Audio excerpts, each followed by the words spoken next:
Performance Plus presents the Summit Club Podcast, your business roundtable discussion for sales and business leaders, with your host, Bill Statz.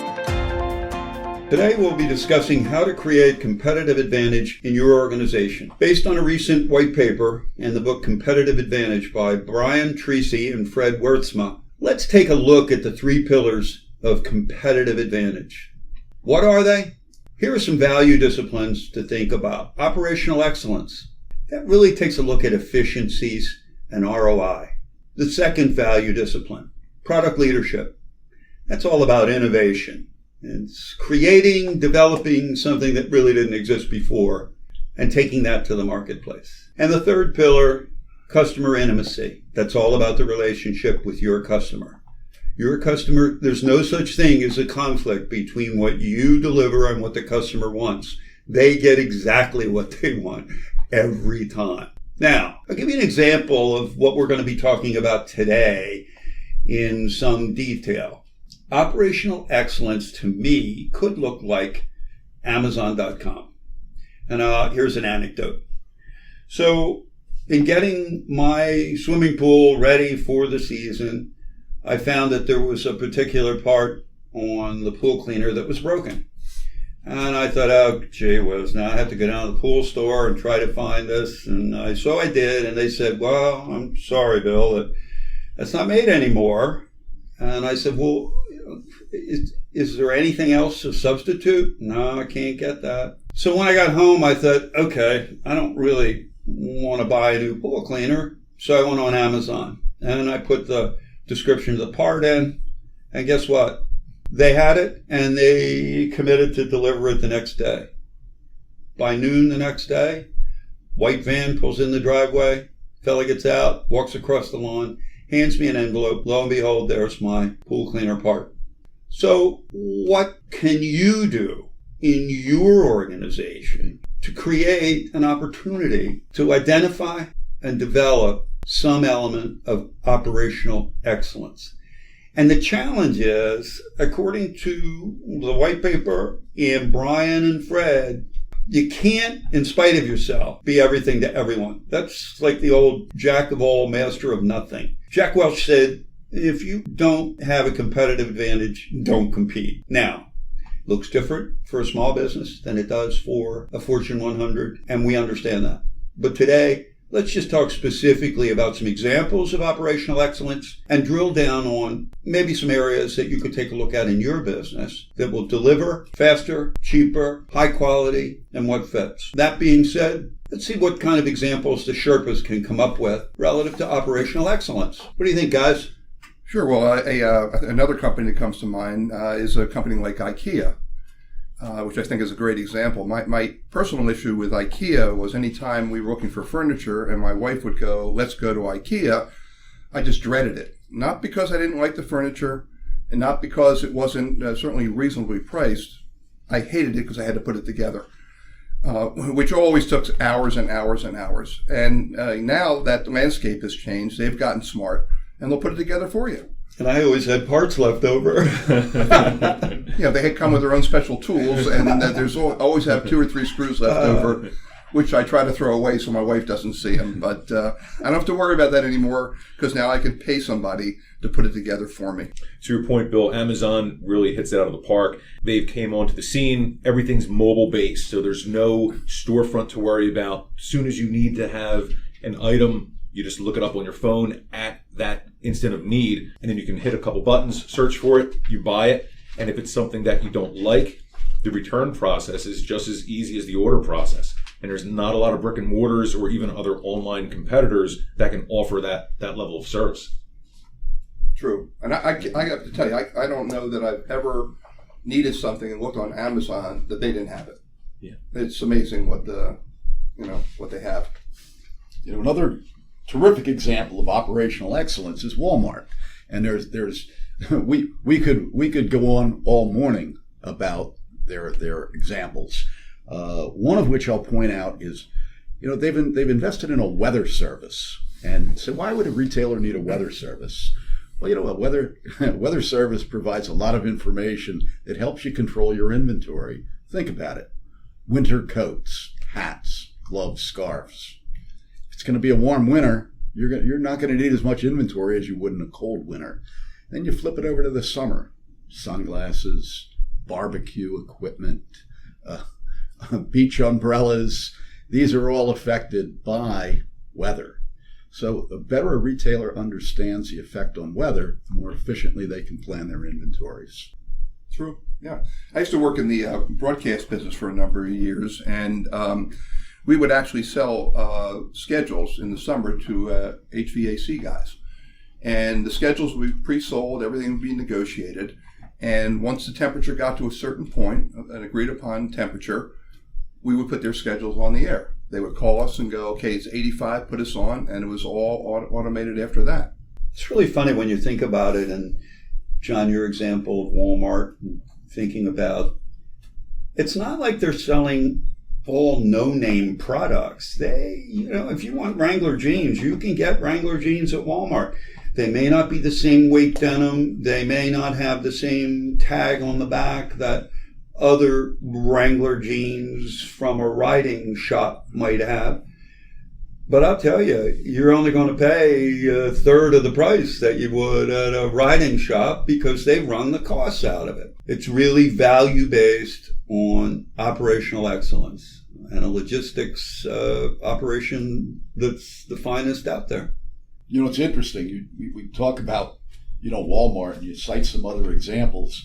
They have established partnerships with their vendor suppliers that are unmatched in the industry.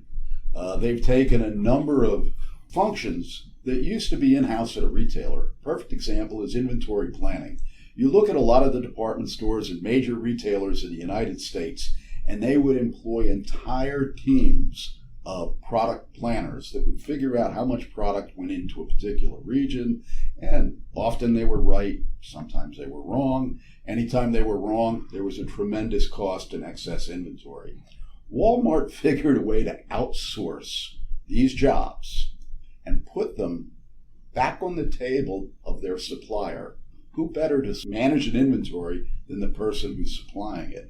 To take that responsibility from under Walmart's area of responsibility, transfer it to their vendor partner, allowed them to more efficiently plan inventories, partner with their vendors, get rid of a major bit of overhead with the employment that they were able to offload. And now, if you look at major brands like a Procter & Gamble and name any major supplier in any industry, they all maintain offices in Bentonville, Arkansas, with planners, product developers that all work on a day-to-day basis to make Walmart's prices the best and their deliveries the most efficient in the industry. It's crazy, isn't it? Think of, it just came to mind with Southwest Airlines. There's another example of a business that's their main driver is operational excellence, and that's why you stand in a line in a group number and you don't have a seat, or if you do, it's because you paid extra. But just think about the fact that the airline that's been affected the most by the Boeing 737 MAX 700 problem is Southwest. Why? Because operational excellence. That plane has more seats, distance, efficiency. Now, there's some issues. I understand that. But the concept is they've identified an opportunity to get more from less. And that's really a mantra with operational excellence. We can get more passengers in, less fuel, faster speed, longer distance. Chances are you can't buy a 737 MAX 700 in your business, and you can't buy a weather service, and you're not about to buy some kind of a logistics GPS system so you can make sure there's only right turns in your delivery operation like UPS. So let's do this. Let's try to identify some practical ways to apply operational excellence as a value discipline in your business. And we would look at that as a key deliverable from these podcasts, which is, how do I get rubber on the road? How do I apply some of these ideas to my business? One of the best ways is really identifying your competitive landscape. Who's your competition? And What are their strengths? What are their weaknesses? What are their competitive advantages? Where do you fit in your local landscape? You can be a local luncheonette. You can be a roofing company. You can be a plumber, an advertising company.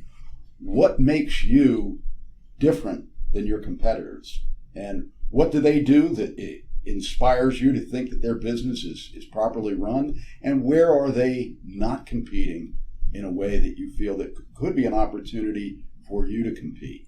But most important, it's going to allow you to understand the competitive advantages that your partners have and where the opportunities lie for your company. Yeah, that's a good point. I think, as Bill had mentioned, the three different value disciplines, you're not going to excel in all of them. You don't need to excel in all of them. So just make sure you're doing an honest evaluation of what your strengths are and what your competitors' strengths and weaknesses are before you determine, a road to your success. Another way to hit operational excellence inside of your organization is to really ask your employees what they have issues with. For instance, if you find out that your salespeople are having a hard time making the sale because the sales materials they're using aren't phrased correctly, they're not conducive to the sales process, that's something where if your employees get back to you that if they had X, Y, and Z to do their job better, make it easier, faster, that will equate to being a cheaper version of making that sale because there's a lot less lost effort to achieve the goals that your employees are trying to do on a daily basis. One of the things that I was discussing with the Sherpa team here was an example that relates to a client of mine who's a home builder out west. And in their world, operational excellence looked like, what are we doing that we could do better in the world of safety? And so they made an incredibly detailed and focused revision in their safety requirements, the deliverables to all their employees, the culture that they had to create.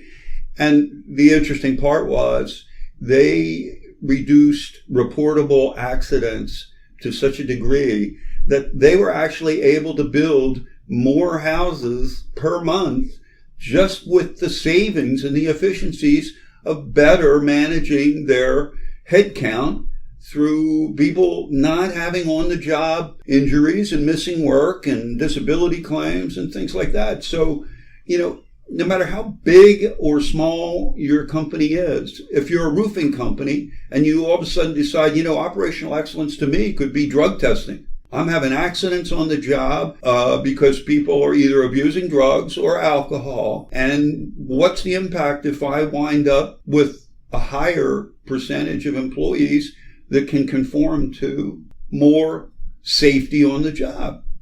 So you don't have to be a Fortune 100 company to take a good look at what parts of your organization could work better and in some cases more effectively. Anything else today, guys? One thing for operational excellence for you to consider is automation. This is a series of processes or even products potentially that you can add to your facility to cut off time that's spent needlessly. So, for instance, we have a graphic design and marketing agency, and one of our clients needs a lot of PDFs. Everybody here should know what a PDF is by now. So, when I say a lot of PDFs, we have these documents that's about 3 gigabytes worth of files per location, and there's about 110 locations. So it's a lot of PDFs. If I have a person sitting in a chair to make these PDFs for a client, it can easily be 7 hours of their day making PDFs. Can you imagine doing that? So No. No. The poor person. So what we do is we have a certain piece of software that we purchased, and we can batch these things. So at the end of the day, comes 5, 6 o'clock, we take this app, open it up, drag a folder in, and this thing will just crank all night. So when we come in the next morning, it's all done. Nobody has to waste time, go out of their mind making PDFs all day, and we can hit our goals that much faster. And the most important part about this, the team runs faster, better, cheaper, cleaner, because we're not needlessly doing things that just take up time for no real value. Interesting. In the broadcast business years ago, all the commercials were recorded in what was called a cart, and they were played by the disc jockeys in a cart machine. all the records were played on little record players. And as things advanced, when they came out with CDs, they were played on CD players. Today, all of that is in an automated system. Everything is recorded in the system, all the music's in the system, all the commercials are in the system. Initially the disc jockeys didn't like it, but now it's made their lives so much easier because it's all on a computer screen right in front of them, and all they have to do is hit a button to either cue a commercial or to cue music. Wow. Well, guys, looking at the clock on the wall, we're going to wrap up today's podcast. Coming up in the next episode, we'll be tackling the second pillar of value discipline, which is product leadership. Don't forget to subscribe. If you like what you hear and you want more, just click that subscribe button. If you have questions, go to our website and you can drop us a line. If we read your message on the show, you'll get a free t-shirt. Thanks for listening. See you next time on the way to the mountaintop. To learn more about the Summit Club podcast, please find us online at www.summitclubpodcast.com. The Summit Club podcast is recorded and produced by Inertia Marketing and Design, a full-service marketing, digital and graphic communications agency. You can find them at www.inertia.marketing. Thanks for listening to the Summit Club podcast, and we'll see you at the top.